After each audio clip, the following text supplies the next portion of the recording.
오늘의 말씀은 출애굽기 8번째 강의가 됩니다. 출애굽기 4장 18절에서 31절까지 있는 말씀 한 절씩 교독합니다. 출애굽기 4장 18절에서 31절까지 있는 말씀입니다.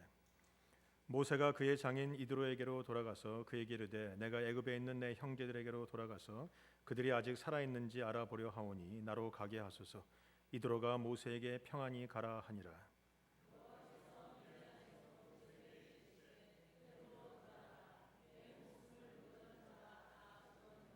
모세가 그의 아내와 아들들을 나귀에 태우고 애굽으로 돌아가는데 모세가 하나님의 지팡이를 손에 잡았더라.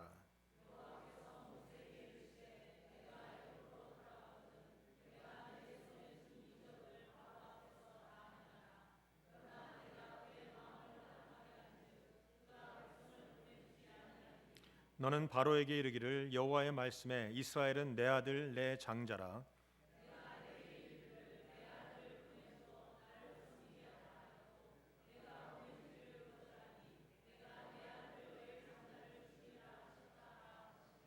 모세가 길을 가다가 숙소에 있을 때 여호와께서 그를 만나사 그를 죽이려 하신지라.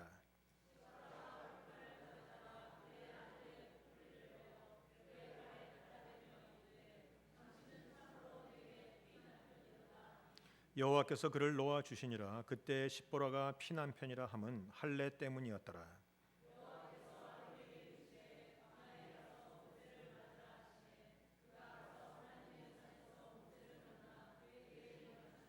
모세가 여호와께서 자기에게 분부하여 보내신 모든 말씀과 여호와께서 자기에게 명령하신 모든 이적을 아론에게 알리니라.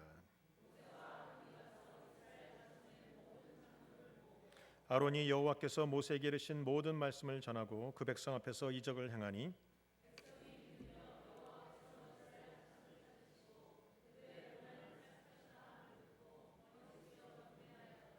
아멘. 오늘 본문에 있는 말씀을 가지고 우리가 순종하면이란 제목으로 하나님 말씀 증거하도록 합니다. 기독교의 영성, 기독교는 영성이 있는 종교입니다. 그래서 우리가 기독교의 영성을 많이 이야기하죠. 기독교의 영성 중에 어떤 영성이 가장 힘들고 어떤 영성이 가장 중요할까요? 기독교의 영성을 꼽으라고 한다면 기도도 있습니다. 말씀도 있습니다. 영분별도 있고 예언도 있고 치유도 있고 묵상도 있고 많은 기독교가 말하는 영성이라는 것이 있는데 그 중에 어떤 영성이 가장 힘든 영성입니까? 어떤 영성이 가장 힘들고도 중요한 영성일까요? 물론 우리가 뭐라고 얘기할 수 있겠지만 제가 보기에는 순종이 가장 힘들고 가장 어렵고 가장 중요한 영성인 것 같습니다. 기도 많이 해도 말씀 많이 보아도 묵상을 많이 하고 하늘을 열어내고 예언을 하고 방언을 하고 다 해도 순종할 수 없다면 그 순종이 안 된다면 그것은 기독교의 영성이 아니라고 볼 수밖에 없는 것입니다. 그래서 앤드류 머레라는 이 영성을 쓰고 있는 우리 기독교 저술가는 말하기를 모든 성도는 다 순종의 학교에 입학한다 그랬어요. 모든 성도는요, 목회자로부터 시작해서 모든 성도에 이르기까지 다 순종의 학교, 예수 믿고 나서는 다 예수 믿는 순간부터 기독교 그 순종의 학교에 입학해서 결국은 거기서 졸업을 해야 되는 거예요. 그래서 하나님이 인정하는 순종으로 인정함을 받는 자가 돼야 하나님 앞에서 영성이 있다라는 말을 듣게 된다라는 것입니다. 순종 말하기는 쉽지만 행하기는 참으로 어려운 것입니다. 모세를 보세요. 모세가 하나님을 만나고도 5번이나 변명을 하면서 순종하지 않습니다. 내가 누구 간데 가겠습니까? 당신의 이름을 나는 모릅니다. 내가 간들 사람들이 나를 믿어주겠습니까? 나는 말을 못합니다. 좌우지간 나는 못 갑니다 라고 얘기했죠. 5번이나 불순종을 하는 가운데 결국은 하나님이 화를 내니까 떠나게 됩니다. 순종하기로 했다라는 것이죠. 오늘 본문에 나오는 것은 모세가 하나님의 말씀, 하나님의 부르심의 그 사명에 순종하고 나서 생기는 일들이 우리 인생에도 하나님의 말씀에 하나님이 부르는 부르심의 사명에 순종할 때 하나님이 이런 일들을 허락하시리라 믿습니다. 어떤 일을 허락하시는가? 첫 번째, 순종할 때 하나님이 형통한 길을 열어주십니다. 평안한 길을 열어주신다는 거예요. 오늘 본문에 보면 18절에 모세가 장인 이드로의 허락을 받는 장면이 나옵니다. 하나님이 명하신 것이니까 그냥 떠나면 그만이죠. 그냥 아내 손을 잡고 떠나면 그만이고 자식 챙겨서 떠나면 그만이고 아니면 혼자라도 떠나면 그만이지만 모세는 그래도 40년 동안 자기를 거둬두었고 40년 동안 먹을 것을 주었고 자기를 인도했고 자기를 살려줬고 자기를 돌봐줬던 그 장인의 허락을 받고 떠나고 싶은 마음이 생긴 거예요. 그게 사실은 그게 상식적인 것입니다. 그게 맞는 것이 우리 기독교인들은요, 때로는 상식 밖의 일들을 너무 많이 합니다. 우리 불신자보다도 못할 때가 더 많아요. 불신자도 하지 않는 상도의를 갖고 있고, 불신자도 하지 않는 그런 성격을 갖고 있고, 불신자도 하지 않는 일들을 도모하고 모사하고, 불신자도 하지 않는 말들을 하고, 우리는 너무나 상식 밖의 일들을 많이 합니다. 여러분, 기독교인이기 이전에 우리는 상식적인 인간이어야 합니다. 그리고 거기다가 우리가 믿음을 가지고 상식을 뛰어넘는 초자연적인 하나님을 만나야 되는 것이죠. 그렇다고 해서 상식을 버리시면 곤란한 것이에요. 그래서 우리가 믿는 자는 이것이 되어야 하는데, 오늘 모세는 먼저 상식적으로 자기를 40년 동안 돌봐줬던 자기의 장인에게 가서 나 떠나겠습니다라고 허락을 구하는 장면이 나옵니다. 그 본문에 보면 모세가 그의 장인 이드로에게 돌아가서 그에게 이르되 내가 애굽에 있는 내 형제들에게 돌아가서 그들이 아직 살아있는지를 알아보려 하오니 나로 가게 하소서 그럽니다. 읽으시다가 조금 갸우뚱하시지 않습니까? 하나님이 모세를 왜 부르십니까? 왜 부르셨고 왜 보내십니까? 가서 내 백성을 구원하라 했습니다. Let my people go. 이게 그 단어였죠. 내 백성으로 애굽에서 나가게 하고 정확한 곳에서 예배드리게 하라. 이것이 하나님께서 모세에게 주신 사명이고, 모세는 그걸 가지고 가서 장인에게 하나님이 나를 부르셔서 내 백성 끌고 나가서 하나님 앞에 예배하라고 하신다라고 말해야 되는데, 이 모세는 그렇게 얘기하지 않아요. 살짝 바꿔서 얘기합니다. 내가 가서 내 형제들이 살아있는지를 보겠다고 얘기합니다. 좀 거짓말을 살짝 섞어버렸죠. 우리가 이런 거짓말을 하얀 거짓말이라고 합니다. 왜? 그런 얘기했다가 장인이 펄펄 뛰고 뭐 내 딸 고생시킬 거냐, 평생 돈도 안 벌어 오더니 내 딸 데리고 나서 또 고생, 이런 얘기 할 거 아니겠어요? 그러니까 말을 살짝 바꿔서 얘기합니다. 그런데 하나님이 그가 했던 이 말을 바꿔서 하는 일종의 하얀 거짓말을 하나님이 이해해 주십니다. 그 갖고 있는 마음을 아시기 때문에 이해해 주시고 허락하시고, 결국은 어떤 일이 떨어지는가? 18절 마지막에 보면 이드로가 모세에게 평안히 가라 하니라. 허락을 받고 이제 기쁜 마음으로 그 딸도, 그 자기 아내도, 이드로의 딸과 딸인 자기 아내도 또한 자식들도 함께 길을 떠나게 되는 것이죠. 하나님의 일은 가족이 함께 해야 합니다. 하나님의 일은 하나님의 가족이 함께 하도록 허락하십니다. 여러분이 어떠한 상황이든지 하나님 앞에 기도하고 매달리면 사명 주시고 하나님이 너 혼자 해 라고 말하신 적이 없어요. 사람은 반대하는데, 옆에 아내는 반대하는데 나 혼자 선교사로 갈 수 없는 겁니다. 같이 나가야 되는 것이죠. 그래서 하나님의 일은 가족으로 움직이고, 하나님의 일은 상식적으로 움직이고, 하나님의 일은 하나님이 허락하실 때 평안함으로, 형통함으로 열린다. 첫 번째 원리입니다. 하나님 앞에 순종하면 하나님이 형통한 길, 평안한 길을 허락하십니다라는 것이죠. 자, 창세기 24장에 보면 아브라함이 종을 보내는 장면이 나와요. 보내서 내 아들 이삭의 그 아내, 즉 내 며느리감을 구해와라. 그때 그 종이 이런 얘기를 합니다. 창세기 24장 40절에 주인이 내게 이르시되 나의 섬기는 여호와께서 그 사자를 너와 함께 보내어 내게 평탄한 길을 주시리니 너는 내 족속 중 내 아비 집에서 내 아들을 위하여 아내를 택할 것이니라. 하나님이 원하는 길을 걸어가는 자들에게는, 하나님의 길을 순종하고 걸어가는 자들에게는 하나님께서 그들과 함께 하셔서 어떤 길을 주신다고요? 평안한 길, 형통한 길, 온전한 길을 허락하신다는 것입니다. 하나님 우리에게 주시는 것은 순종하는 자에게 평탄한 길을 주신다. 바로 이것이 여러분 오늘도 믿음이 되기를 주님의 이름으로 축복합니다. 옆에 고백하세요. 하나님께 순종하면 평탄한 길 주십니다. 하나님이 평탄한 길 주신다고 약속하고 계시는 것이었어요. 그뿐이니까 하나님이 또한 내 마음속에 있는 두려움도 사라지게 하십니다. 하나님 앞에 순종하면 하나님이 평탄한 길 주시고, 하나님께 순종하면 하나님이 내 마음속에 있는 두려움도 사라지게 하세요. 보세요. 19절. 여호와께서 미디안에서 모세에게 이르시되 애굽으로 돌아가라. 내 목숨을 노린 자가 다 죽었느니라. 여러분, 그렇게 보면 모세가 왜 5번이나 하나님의 말씀에 거절했는지를 우리가 본문에서 보면 알 수 있어요. 그런 얘기합니다. 내가 누군가인데 가겠습니까? 나는 하나님의 이름을 모릅니다. 나는 내가 간들 그들이 내 말을 들어주겠습니까? 나는 말을 못하는 사람입니다. 난 좌우지간 못 갑니다. 이렇게 하나님 앞에 불순종했던 그 이유가 뭔가? 겉으로는 다른 이유를 댔지만 사실 마음속에 있는 동기는 바로 이것이었어요.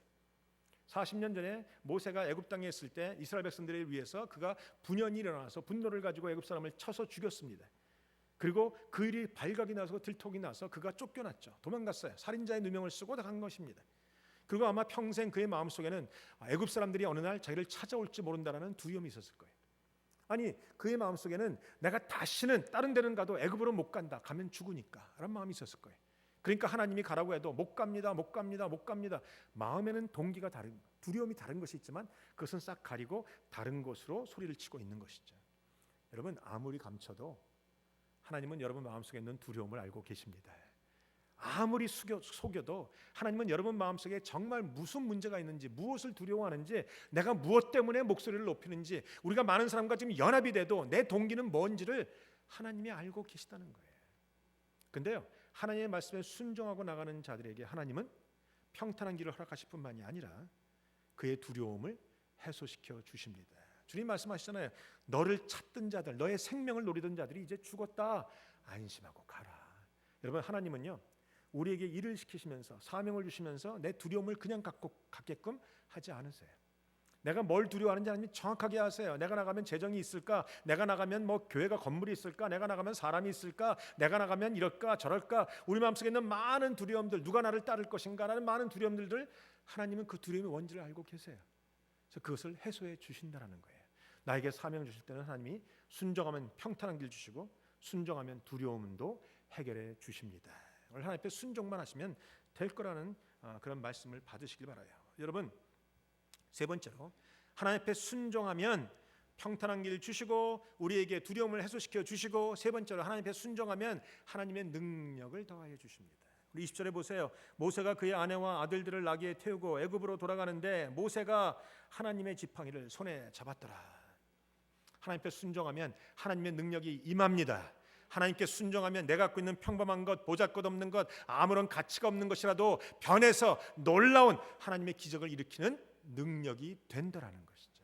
모세가 들고 있는 지팡이가 뭐 특별한 지팡이입니까? 아무것도 아니에요. 그저 말라 비틀어진 나무 조각입니다. 우리가 코어바디스 도미네 뭐 이런 데 나왔던 그 모세의 지팡이들 있잖아요. 쌍난 지팡이, 쉽게 나와 이런 그런 지팡이가 아니고 그냥 베베 비틀어졌던 그냥 말라 비틀어진 그런 지팡이, 힘들 때마다 아무데나 줄 수 있고 아무데나 쓸 수 있는 그 지팡이, 던져도 아깝지 않은 그 지팡이, 그 평범하고 아무 보잘것없는 초라한 지팡이. 근데 하나님 앞에 순종하고 나갔더니 초라한 것, 보잘것없는 것, 가진 것 없는 우리가 하나님의 놀라운 능력을 일으키는 도구가 되었더라라는 것이죠. 여러분 생각해 보세요. 하나님의 손에 붙들리면 특별한 자가 됩니다. 내가 갖고 있는 재능, 우리 가운데 재능 있는 자가 누가 있겠어요? 우리 가운데 재물 있는 자가 누가 있겠어요? 우리 가운데 뭔가 특별한 능력 있는 자가 뭐가 있겠어요? 그러나 우리는 숫자도 작고 아무런 능력도 없고 재정도 없고 재물도 없고 아무것도 없으나 하나님 앞에 순종하고 나갈 때 하나님이 하나님의 지팡이를 우리에게 주시리라 믿습니다. 여러분 성경에 보니까 부족하고 보잘것 없는 거지만 하나님의 손에 들리니까 큰 일을 이루었던 적이 있어요. 오병이어. 오병이어 보세요. 어린아이가 하나 먹을 만한 점심이에요. 그저 조만한 빵 5개와 그 쪼매만 하는 그냥 물고기 2마리, 애들이 먹는 건데 어른이 먹지도 시원치 않는 그런 거예요. 그런데 그것이 주님의 손에 들리니까 5,000명을 먹여요. 2만 명을 먹여요. 먹고도 남는 넉넉한 것이 되었더라라는 것이죠. 여러분 오늘 여러분이 앞에 순종하고 나갈 때 여러분 손에 아무것도 없는 것 같아도 이 손 안에 있는 것을 가지고 하나님이 세상을 바꾸어 주시리라 믿습니다. 모세가 기적을 일으킨 것은 자기 것이 아닙니다. 하나님이 맡겨주신 하나님의 능력의 지팡이로 오늘 그 모든 기적을 베풀고 있는 것입니다. 21절에 보면 여호와께서 모세에게 이르시되 내가 애굽으로 돌아가거든 내가 내 손에 준 이적을, 내 손에 준 이적이 뭐예요? 바로 이 지팡이입니다. 하나님의 지팡이입니다. 이 이적을 바로 앞에서 다 행하라. 내가 그의 마음을 완악하게 한즉 그가 그 백성을 보내주지 아니하리니 라는 대목이 나오죠. 그 앞에 보면 내가 너에게 준 이적을 가지고 그 앞에서 행하라, 세상 앞에서 행하라, 세상에서 기적을 베풀어라, 세상에서 하나님의 뜻을 나타내라 라고 주님 말씀하고 계시다는 것입니다. 여러분 세상에서 하나님을 보여주는 자들, 세상에서 기적을 일으키는 자, 그거 모세이고 그게 바로 성도라는 것입니다. 여러분이 하나님 앞에 순종하고 나갈 때 세상에서 하나님의 이름을, 하나님의 능력을, 하나님의 말씀을 보여주는 하나님의 메신저가 된다는 것이죠. 지금 모세는요 이스라엘 백성 앞에서 기적을 베푸는 것이 아니고 바로 앞에서, 더군다나 완악한 강팍한 바로 앞에서 하나님의 이름으로 기적을 베풀고 있는 하나님의 메신저가 된 것이에요. 사랑하는 성도 여러분, 옆 사람에 고백하세요. 우리는 하나님의 메신저입니다.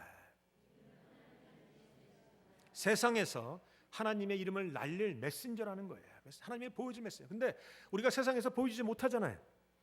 세상이 우리를 볼 때 맨날 교회들은 치고받고 싸우고 성도들은 갈라지고 분열하고 욕하고 서로 그냥 아웅다웅 자아목적부터 난리를 치고 그러다 보니까 세상이 우리를 무시하는 것이죠. 그러나 원학은 우리가 하나님의 말씀을 가지고 세상에 나가서 세상에서 하나님을 보여주는 세상의 메신저가 바로 우리라는 사실입니다. 하나님이 그것을 위해서 우리를 택하셨어요. 우리를 선택하신 이유가 바로 그것입니다. 시온교회가 이곳에 있는 이유가 바로 그것입니다. 바로 이 세크라멘토 땅에서 하나님의 메시지를 보여주는 교회, 하나님의 메시지를 드러내는 교회, 바로 이것이 우리이고 우리가 바로 하나님의 메신저라는 사실입니다. 그런데 재미있는 것이 있죠. 본문에 보면 하나님께서 그렇게 행하시는데도 말씀하시는 것이 있어요. 세상은 그래도 너희를 호락호락 받아주지는 않을 거다라고 말씀하셨어요. 본문을 보니까 내가 그의 마음을 완악하게 한즉, 이 말이 좀 오해가 되는 것 같은데, 하나님이 사람의 마음을 일부러 강팍하게 한다는 말이 아닙니다. 그러면 사람들이 왜 강팍해집니까? 자기 마음을 자기가 지키지 못하기 때문에 그렇습니다.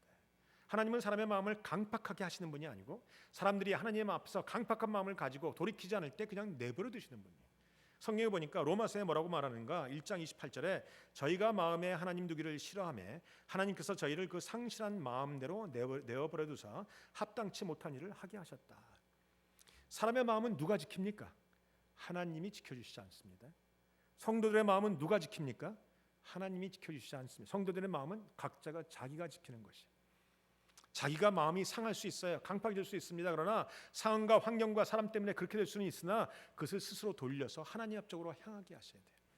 이거 못하면 결국은 강팍한 마음이 점점 강팍해져서 사고치고 말아요. 하나님 앞에서 강팍한 마음은 하나님이 내버려두는 마음이죠. 자기 마음은 자기가 지키셔야 돼요. 사랑하는 성도 여러분, 여러분의 마음에 여러 가지 아픔과 상처와 강팍함이 들어왔고 완악함이 들어왔다면 오늘 하나님 앞에 돌아오세요. 하나님 앞에 회개하시고 주님, 내가 하나님 앞에 갑니다. 내 마음속에 천국이 임하게 하여 주시옵소서. 오늘 하나님 앞에 그 마음을 가지고 나갈 때 하나님이 우리의 마음을 지켜주시고 우리의 마음을 돌이켜주시고 우리의 마음속에 천국의 기쁨과 소망을 주시리라 믿습니다. 우리가 순종할 때 하나님 우리를 편하게 평탄하게 하십니다. 그리고 우리에게 하나님의 능력을 주십니다. 우리의 두려움을 이기게 하십니다. 그리고 우리의 모든 것들을 책임져 주십니다. 또 한 가지, 우리가 하나님 앞에 순종하고 나가면 하나님이 우리를 하나님의 것으로 인정해 주시고 우리를 보호하십니다. 오늘 본문에 보면 22절, 바로가 이제 보내주지 않을 때 말씀하십니다. 너는 바로에게 이르기를 여호와의 말씀에 이스라엘은 내 아들 내 장자라. 내가 내게 이르기를 내 아들을 보내주어 나를 섬기게 하라 해도 내가 보내주기를 거절하니 내가 내 아들 내 장자를 죽이리라 하셨다 하라. 지금 하나님이 하나님께 순종하고 나가는 이스라엘 백성 모세와 그들에게 뭐라고 부릅니까? 너는 내 것이라, 너는 내 아들이라, 너는 내 장자라 부릅니다. 순종하는 자들 하나님의 아들입니다. 하나님의 것입니다. 하나님의 장자인 것입니다. 그러면 하나님이 그들을 보호하시게끔 되어 있어요. 지금 하나님은 이스라엘 백성과 애굽 백성에게 딱 두 개로 나눠서 말씀하십니다. 이스라엘은 내 아들 내 장자, 애굽은 내 아들 내 장자라고 말씀하세요. 사랑하는 성도 여러분, 순종하는 자들을 하나님은 지키시고 하나님의 아들이 아닌 것은 버리십니다. 사랑하는 성도 여러분, 여러분은 하나님의 아들입니다. 하나님의 딸입니다. 하나님의 것입니다. 하나님이 당연히 세상과 맞바꾸어서 지켜주시리라 믿습니다. 하나님의 아들 예수 그리스도가 생명을 던져서 얻은 자들 아닙니까? 하나님이 보혈을 흘려서 얻은 자들 아닙니까? 도대체 뭐가 문제입니까? 왜 두려워하십니까? 우리는 하나님의 아들이요 하나님의 장자요 하나님의 것이라. 옆 사람에 고백하세요. 당신은 하나님의 것입니다. 하나님 말씀하세요. 내 아들이라. 발음을 조심하세요. 내 아들입니다. 네 아들이 아니라.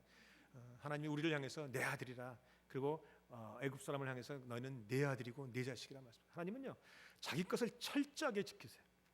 시온은 하나님의 것입니다. 성도도 하나님의 것입니다. 목회자인 나도 성도도 모든 자가 다 하나님의 것인 것이. 하나님이 말씀하세요. 너는 내 것이라. 내 아들이요 내 자식이요 내가 지킨다라고 말씀하고 계신다는 것입니다. 내 아들 내 아들 내 장자를 죽여서라도 내 아들 내 장자는 살린다. 저는 하나님 앞에 감사하는 마음이 있어요. 내가 무엇이 한데 하나님이 나를 아들 삼으셨는가. 우리가 잘한 것이 뭐 있습니까? 그저 하나님이 나를 끝까지 너는 내 것이라 말씀하셨어요. 여러분 안심하시기 바랍니다. 내일은 만 몰라요. 사실입니다. 내일 어떤 일이 될지 우리는 모릅니다. 어떻게 될지 어떤 모습으로 갈지 우리는 모릅니다. 그러나 여전히 분명한 것은 하나님이 우리와 함께 하시다는 사실이고 하나님이 나를 내 것 삼으셨다는 사실입니다. 자, 이제 또 한 가지의 문제가 있습니다. 우리 모세가 순종하고 나갈 때 이런 일들이 생기지만 하나님이 원하시는 순종은 완전한 순종입니다. 적당히 순종하지 마세요. 제가 여러분에게 순종하십시오, 불순종은 죄입니다라고 얘기했을 때 어떠한 분도 얼굴이 껌껌해지지 않아요. 어떠한 분도 목사가 나를 때리는구나 말씀하지 않으세요. 왜 그럴까요? 여러분 안에 완전한 순종이 있어서입니까? 그게 아니고 여러분이 어느 정도 순종하고 있다는 얘기죠. 우리는 누구나 순종을 합니다. 어느 정도 순종을 합니다. 내가 할 수 있는 것 순종합니다. 교회도 나옵니다. 성수기도 합니다. 헌금도 내립니다. 헌신도 합니다. 기도도 합니다. 말씀도 있습니다. 어느 정도 순종합니다. 오늘도 모세 어느 정도 순종했어요. 마지막에 알았어요. 가면 될 거 아니에요. 순종하고 나왔어요. 근데 오늘 본문에 보니까 하나님이 그를 길거리에서 만나서 죽이려고 하십니다. 왜 그럴까요? 순종한 모세인데 왜 죽이려고 하십니까? 그 어려운 결단을 내린 모세인데 왜 죽이려고 하십니까? 오늘 본문에 보면 그 문제가 나오죠. 24절. 모세가 길을 가다가 숙소에 있을 때 여호와께서 그를 만나사 그를 죽이려고 하신지라 십보라가 돌칼을 가져다가 그의 아들의 포피를 베어 그의 발에 갖다 대며 이르되 당신은 참으로 내게 피난편이로다 하니 여호와께서 그를 놓아주시니라. 그때 십보라가 피난편이라 함은 할례 때문이었더라. 할례가 뭡니까? 남자들은 다 아는 겁니다. 그렇죠? 남자들이 하는 포경 수술이 바로 할례죠. 이스라엘 백성들은 하나님 앞에서 남자가 태어나면 8일 만에 할례를 행하게 돼 있어요. 이유가 뭡니까? 할례는 너희 몸에 행하는 영원한 표징이라. 할례로 인하여 너는 내 백성이 되고 나는 너의 아버지가 되고 너의 하나님이 되리라. 즉 하나님의 자녀인 것에 대한 표징이 할례인 것이죠. 그래서 이스라엘 백성들은 할례를 받았어요. 근데 오늘 본문에 보세요. 하나님께서 내 아들 내 자식은 살리고 내 아들 내 자식은 죽인다고 말했는데 모세의 아들이 할례를 받지 않았다는 얘기예요. 하나님 앞에 순종했어요. 하나님 앞에 가라고 해서 억지로 밀려 나왔어요. 우리가 이것도 순종하고 저것도 순종하는 순종이 있어요. 그러나 하나님이 원하는 것은 적당한 선에서 순종이 아니라 완전한 순종이에요. 아멘. 이것저것만 순종하는 것이 아니라 이것도 저것도 또 순종하는 것이 하나님이 기뻐하는 순종이라는 것이죠. 우리는요 순종을 얘기할 때 어떤 분도 얼굴이 껌껌해지지 않아요. 왜? 여러분이 알고 있는 거거든요. 내가 그래도 순종을 하기는 하니까. 목사님이 순종하라고 소리를 빽빽 질러대도 나하고는 상관없지. 나는 그래도 순종을 하니까 교회도 나왔고 헌금도 드리고 하나님 앞에 예배도 드리고 기도도 하지. 여러분 착각하지 마세요. 하나님은요 나에게 원하시는 순종은 100% 온전한 순종을 원하신다는 사실입니다. 오늘 본문에 보세요. 아들의 표피를 배웠어요. 아들이 둘인데 첫째 아들은 할례를 행했다는 말이에요. 둘째 아들만 할례를 안 하는 거예요. 그러면 하나들은 할례를 행하는데 뭐 둘째 아들 광야에서 태어난 아들 할례를 행할 수 있는 여건이나 물도 없는데 뭐 굳이 할례를 안 하는 게 뭐 그렇게 중요하겠는가? 하나님은 온전한 순종을 하지 않으면 사용할 수 없다는 말이에요. 다시 말하면 하나님은 나의 하나님이고 내가 하나님의 것이라는 분명한 믿음의 확신이 없으면, 얼마나 그 약속을 붙잡지 않으면 절대로 하나님 앞에서 하나님의 사명을 감당할 수 없다는 것입니다. 사랑하는 성도 여러분, 순종을 하시되 끝까지 하십시다. 순종을 하시되 온전히 하십시다. 그것이 하나님이 원하시는 거죠. 순종은요 모양만 갖춰서는 안 됩니다. 제가 여러분에게 묻습니다. 여러분 완전하게 순종하고 계십니까? 내 삶 속에 아직까지 이것만은 순종하지 않고 있다라고 하시는 부분이 계십니까? 오늘 하나님 앞에 자복하시고 오늘 회개하시고 오늘 하나님 앞에 돌이키세요. 사람들은 몰라도 하나님은 알고 계시지 않습니까? 하나님 앞에 내가 이 부분까지도 순종을 해야, 이 부분까지도 순종을 해야, 이 부분까지도 순종을 해야 하나님이 나를 사용하시고 축복하고 계시다는 것이죠. 오늘 하나님은 그래서 아들 두 명에서 아들 하나가 할례를 받지 않은 것도 하나님이 딱 지목하시고 너는 내 것이다. 왜? 할례를 받지 않고 나가면 하나님이 내 아들 내 장자를 죽인다고 했으니까 그 아들도 죽이셔야 되는 거예요. 그래서 하나님이 가기 전에 그것을 딱 지목하시고 그 문제를 해결하고 나가라고 말씀하고 계신다는 것이죠. 자, 온전하게 순종하면 하나님이 길을 또 열어주십니다. 아까 제가 평탄한 길, 형통한 길 말씀드렸고 능력 주신다고 말씀드렸죠. 자, 하나님 앞에 온전한 순종까지 딱 하고 나니까 그 다음에 나오는 말씀을 보세요. 27절. 여호와께서 아론에게 이르시되 광야에 가서 모세를 맞으라 하시매 그가 가서 하나님의 산에서 모세를 만나 그에게 입맞추니라. 여러분, 하나님 앞에 100% 순종하고 나가는 사람을 하나님은 외롭게 두지 않으십니다. 동역자를 붙여주십니다. 아론을 붙여주신다라는 거예요. 지금 모세가 혼자 갑니다. 외롭고 두렵습니다. 누가 나를 따를 것인가? 누가 나의 말을 믿을 것인가? 누가 나와 동행할 것인가? 그 갖고 있는 두려움을 하나님이 아시기 때문에 아론에게 미리 말씀하셔서 네가 나가서 모세를 맞이하렴 이렇게 말씀하셨어요. 하나님 앞에 순종하면 하나님이 동역자를 붙여주십니다. 함께하는 자를 붙여주십니다. 따를 자를 붙여주신다는 거예요. 순종하면 외롭지 않습니다. 옆사람 고백해요. 순종하면 외롭지 않습니다. 보세요 여러분, 다윗이 아기스 왕 앞에서 미친 체 하면서 도망가지 않았습니까? 침을 질질 흘리며 오줌을 질질 싸며 머리 풀어 헤치며 그냥 똥 오줌 냄새 푹푹 풍기며 도망 나갔을 때 그거 뭐라고 생각했겠어요? 누가 나를 따를 것인가? 이 창피한 사건을 누가 나를 따를 것인가? 그런데 아둘람 굴에 억울한 자, 원통한 자가 400명이 다윗 옆에 모였다고 되어 있습니다. 다윗은 압살롬과 붙어서 졌습니다. 압살롬이 백성들의 마음을 훔치는 데 능했기 때문에 압살롬과 함께하는 사람이 더 많았다고 성경은 얘기하죠. 그래서 모세는 결국은 머리를 풀어헤치고 백성들과 함께 울며 불며 떠나갑니다. 그런데 모세만 떠나가는 것이 아니라 백성들이 함께 따라갔다는 사실이죠. 우리가 하나님 앞에 순종하고 하나님을 붙잡고 약속 붙잡고 끝까지 하나님 앞에 나가면, 하나님의 궁일하심을 구하면 하나님이 나와 동역하고 동참하고 함께하는 자들을 붙여주신다라는 사실이에요. 그래서 우리는 외롭지 않습니다. 순종하면 외롭지 않아요. 순종 안 하면 결국은 외롭게 되는 것이죠. 더 나아가서 순종하고 나가면 하나님이 사람들의 마음도 변화시켜 주십니다. 오늘 본문에 보세요. 그 아론과 함께 가서 말을 전했습니다. 30절. 아론이 여호와께서 모세에게 이르신 모든 말씀을 전하고 그 백성 앞에서 이적을 행하니 31절. 잘 들으세요. 백성이 믿으며 여호와께서 이스라엘 자손을 찾으시고 그들의 고난을 살피셨다함을 듣고 머리 숙여 경배하였더라. 모세가 하나님 앞에서 못한다고 변명했던 것 중에 하나가 뭐죠? 내가 가서 얘기해도 안 들을 겁니다. 나를 믿지 않을 겁니다. 그런데 그가 순종하고 하나님 앞에 나갔더니 결국은 하나님이 사람들의 마음을 변화시켜서 믿게 해주셨더라라는 것이죠. 여러분, 우리가 늘 그런 얘기를 많이 해요. 순종하면 하나님이 이루어 주십니다. 맞아요. 순종하면 하나님이 변화시켜 주십니다. 사람을 붙여 주십니다. 사람의 마음도 하나님이 다루고 계시다는 것이죠. 여러분, 우리는 그런 얘기를 가끔가다 해요. 사람은 변하지 않아요, 목사님. 사람은 절대 안 변해요. 예전에 사고 치던 사람 여기서 사고 치고요. 다른 교회에서 사고 치던 사람 이 교회 와도 사고 치고요. 사람들은 절대 변하지 않아요. 저는 그 말을 믿지 않습니다. 그 말은 하나님의 앞에 진리가 아니에요. 성경은 사람이 변할 수 있다라고 말합니다. 이스라엘 백성들 처음에는 모세를 원망했어요. 모세를 핍박했어요. 모세를 믿지 않았지만 오늘 본문에 보니까 하나님께서 함께 하시니까 백성들의 마음이 하나하나 돌이킴을 갖고 오고 결국은 변하게 되었더라. 믿게 되었더라는 것이죠. 순종할 때, 하나님이 걸어가는 길을 걸어갈 때 하나님이 평안하게 하십니다. 하나님이 두려움을 이기게 하십니다. 하나님이 확신도 주시고 하나님이 능력도 주십니다. 하나님이 사람도 붙여주십니다. 하나님이 사람들의 마음도 움직여 주십니다. 바로 이것이 우리가 순종할 때 일어나는 일들이에요. 모세에게만 일어나겠습니까? 순종하는 저와 여러분에게도 오늘도 일어나게 되리라 믿습니다. 오늘도 이 믿음 가지고 오늘도 하나님 앞에 온전한 순종, 적당히 순종하지 마시고 온전한 순종을 보여주는 저와 여러분 되시길 주님의 이름으로 축복합니다. 기도하시겠습니다. 하나님